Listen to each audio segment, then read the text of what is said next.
I did not do a very good job for our group tonight. And that's why Dave calls me the Wonder Boy. Welcome back to another edition of Dave Smith Unleashed, and make sure you like, comment, and subscribe to the show on our YouTube page at The Dave Smith Unleashed Podcast, at The Dave Smith Unleashed Podcast, and follow us on Twitter as well, on my ex-Twitter account, at Dave Sportscat, and I'm always posting there when I'm going to be on again, who the guest is going to be, or what time the show is going to be. So if you want to catch up on everything, Dave Smith Unleashed, make sure you go to the YouTube page at Dave Smith Unleashed, at the Dave Smith Unleashed Podcast, and go to my X account at Dave Sportscat. All right, let's talk about there's lots of things to talk about in the National Football League, and I'll get to some of that a little bit later in the week, but I want to focus today on the Rams-Bears game that happened on Sunday night. Dave Smith Unleashed brought to you by MTS Transportations, and mention the Dave Smith Unleashed Podcast and get 20% off on your next shipment for all your shipping, trucking, and freight needs. There's only one business to call, and that's MTS Transportations at 800-640-6873. MTS Transportations, 800-640-6873. And boy, I saw miracles. I saw miracles on both sides of the field. That play that Kyren Williams made on a 4th and 4 from the 14-yard line. Yeah, technically it was from the 14, but he dropped back to the 40, threw off the back foot, falling backwards as he was getting tackled, and threw a strike into the end zone. That's one of the most miraculous plays I've ever seen. And you know what? If I hadn't been watching the Bears all year, I wouldn't be surprised, because Caleb's been doing that all year, especially late in fourth quarter, so I wasn't surprised there. What did surprise me was Ben Johnson not going for 2 in that situation. To me, you have to go for 2. You just made a miraculous play. The stadium's going crazy. There's 18 seconds left to go in the game. You're down 17-16. Yes, if you go for 2 and miss, then you got to try an onside kick, and the game is 99% over. Yes, you're going to have to live with that. But what if you convert? If you convert, there's no overtime. You win the game, and you go on to play the Seattle Seahawks next week. And you know what? I like my chances with that play Caleb just made. And Caleb is such a great playmaker. I mean, all you need is 2 yards in the NFL with 2-point conversion. I would have been scared to death if I were the Rams. I mean, Caleb gets the snap, and I'm sure, hopefully they weren't going to run up the middle there when you have Kyren Williams. When you have Caleb, maybe you go play action, he drops back. If nothing's there right away, he can scramble, he can escape the pressure. Now you got problems if you're the Rams. He's buying time. He's scrambling. He can take off and run himself, number 1. Number 2, he can find an open receiver. Number 3, he's buying time. I think Caleb would have converted there and the Bears would have won the game. I think you have to play to win. You have to go for 2. The stadium was rocking. The stadium was going crazy.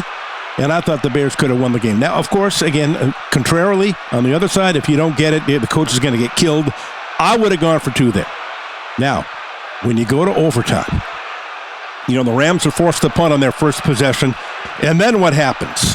Well, then the Bears get possession. They get up to midfield, and it looked for all the world like the Bears are going to win the game. They're nickel and diming their way up the field. They're throwing underneath. They're going slowly. They're getting first downs. They're about 10 yards away from field goal range, 10 to 15 yards. Now, why they chose to throw deep downfield there, I will never know. I mean, why get greedy? Why try to force?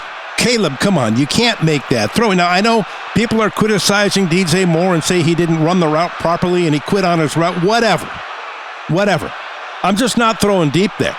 Throw underneath. Take off and scramble. You get one more first down, you're in field goal range. Take what the defense is giving you. Go underneath. Don't get greedy.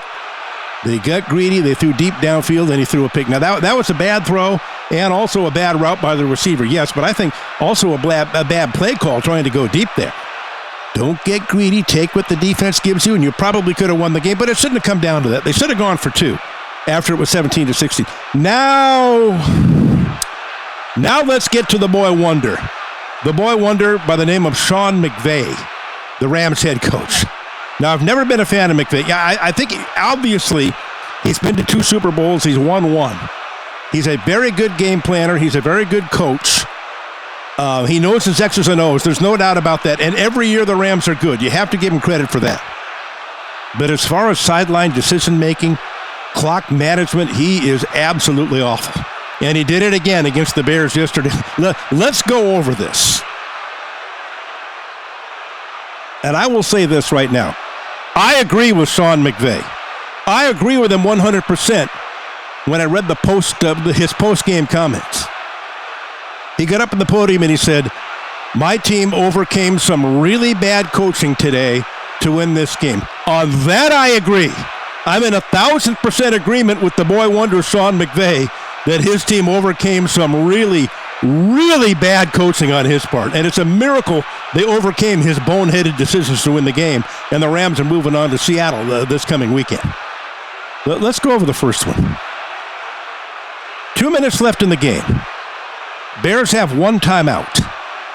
Rams have a 3rd and 10. You have to throw there. You have to play to win. You have to throw. You have to try to get a first down ends the game, Sean. What does he do? He tightens up. He chickens out. He makes a gutless, cowardly decision to run the ball up the middle, get stuffed, and then the Rams have to punt. Now Caleb has the ball back, and he's been working miracles all year. Down 17-10, 2 minutes left, and he's got a timeout. An eternity. And, of course, they marched down the field, and they scored on that miraculous play on the 4th and 4. That 40-yard throw on a 4th and 14. And they should have gone for 2 there. But let's focus more on Sean McVay. That decision to run the ball up the middle on 3rd and 10 when the Bears were down to one timeout, I said that might be the single dumbest play call and the single dumbest decision of Sean McVay's career as a Rams. And there's lots to choose from. When it comes to clock management, when it comes to sideline decision-making, I could go on all day about the stupidity of the boy wonder, Sean McVay. But that one right there, boy, had the Rams lost yesterday, how much would McVay be getting barbecued for that 3rd and 10 call? That gutless, cowardly decision. Unbelievable. But let's get down toward the end of the game, shall we? After Caleb made that very poor decision to throw downfield, and DJ Moore, of course, didn't run a good route either. Let's not absolve him of blame. But it was a bad play call, and it was a bad decision to try and go deep there. Like I said, just go underneath. Go underneath and take what the defense gives you. Okay, we've already talked enough about that. Let's talk about what Sean McVay did in overtime. So the Rams have a good drive going. They throw one to Puka Nacua. They're down to the, 27, 28-yard line of the Chicago Bears. First down. Now, that's easy field goal range. Extra points in the NFL are now only 37 yards. So when you're down, I think they were down on the 25-yard line. So that's a 42-yard kick. That's about a 90% conversion rate these days in the NFL. Even in bad weather like we saw last night. Rams run the ball on first down, no gain. Bears call their final timeout. What you do there is you either take 2 knees or you run the ball twice if you're the Rams. You're in field goal range already. You don't take, I wouldn't even have run the ball because then you're risking a fumble. In those bad weather conditions with a wet football, with the wind and the rain and the cold weather, I wouldn't even have risked a running play because that ball can pop out and you fumble and that could cost you your whole season. I would have taken 2 knees there if you're not going to kick the field goal on second down. And then kick the 42-yard field goal and get out of it. You don't want to risk anything. I sure as hell wouldn't throw and risk an interception. Are you kidding me? If you throw there, number one, you risk an interception. Number 2, what if Stafford gets sacked 10 or 15 yards behind the line of scrimmage? Then you're out of field goal range, or even worse. What if it's a strip sack, which happens all the time? What if he gets sacked and fumbles and the Bears recover? They're going to win the game. So, of course, he's not going to throw there. When the Bears are out of timeouts in overtime and you got an easy field goal waiting for you to advance to the championship game, the ball is snapped, and I can't believe what I'm seeing. Matthew Stafford's dropping back to throw. And I was just incredulous. What the hell are they doing? Well, he could throw an interception here. Why are you taking this kind of risk? And he throws deep down the right sideline, incomplete. That ball could easily have been intercepted. Say, boy, if you're a Rams fan, we lucked out. We did something stupid. We're in easy field goal range to win the game, and this dumbass calls a pass play downfield, risking an interception and risking a sack. Okay, we got away with it. That was a dumb decision. Now it's third down. Okay, now take the knee. Get the field goal kicker out there. Let's kick and let's get this damn thing over with. Third down. Ball is snapped unbelievably. Stafford's, he's dropping back to pass again. I'm saying to myself, what the hell? And he's throwing deep this time down the left sideline, going for the end zone about 30 or 40 yards downfield with a defender right next to the Rams receiver. And luckily for the Rams, it was broken up incomplete. That's another one that easily could have been an interception. And one that cost them their season. When you're basically in range for a extra point type field goal attempt, 37, 40, or whatever it was, and they're out of time, what are you doing throwing? They throw deep to the right, they throw deep to the left. Either one could have easily been intercepted. What if a Bears defender broke through and sacked Stafford, as I just said a minute ago, and we had a strip sack and a fumble? How could you possibly risk a fumble or an interception there that would cost you the game? I'm just incredulous. It made no damn sense. Absolutely, it made no freaking sense. And I'm thinking to myself, Sean McVay has got to be the dumbest man in the National Football League. And if the Rams somehow win this game, he's the luckiest man on earth. Number one, running on 3rd and 10 with 2 minutes left in regulation when the Bears were out of timeouts. Instead of throwing, if you get a first down there, the game's over. Over! And he runs up the middle and throws up the white flag of surrender and gives Caleb the chance. And Caleb drove right down the field and scored, which he's done all year. I mean, if you'd watch any Bears games this year, Caleb's going to take it down the field. He's going to march down the field and score. That's what he's been doing all year. And that's exactly what happened. Now, again, as I said before, they should have gone for 2. In my opinion, a big mistake by Ben Johnson. But if you want to talk about, remember all those beer commercials back in the day, the most interesting man in the world. That old guy with the gray hair and the gray beard riding around on yachts surrounded by hot chicks. The most interesting man in the world. Well, Sean McVay, I'm going to do a foreign accent here.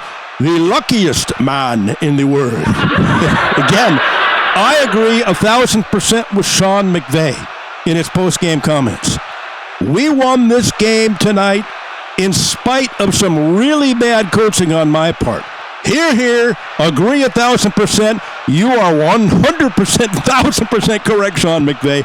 It was really, really bad coaching on your part, and you're a lucky bastard to have won that game. Let's go over it again. He runs the ball on 3rd and 10 when a first down ends the game. Then he punts it away, and the Bears go down and score. Then in overtime, when he's in easy field goal range, he drops back and throws not once, but twice deep down the field. What if there's an interception there? What if there's a sack? What if there's a strip sack? Who in their right mind is risking that if you're a head coach? So I will again close by saying this. The boy wonder is the luckiest man on earth that the Rams, he is damn lucky that those bonehead decisions to run on 3rd and 10 and those 2 deep throws in overtime when he was in field goal range. He's damn lucky Caleb made that poor decision and threw the interception in overtime. He snuck out of there with a win. And yes, he's correct about his really bad coaching almost cost them the game. Here, agreed and correct, sir.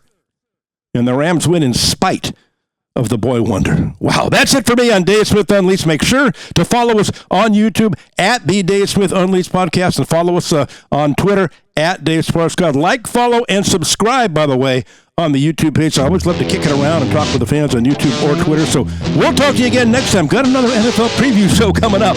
So make sure you stay and listen to Dave Smith Unleashed.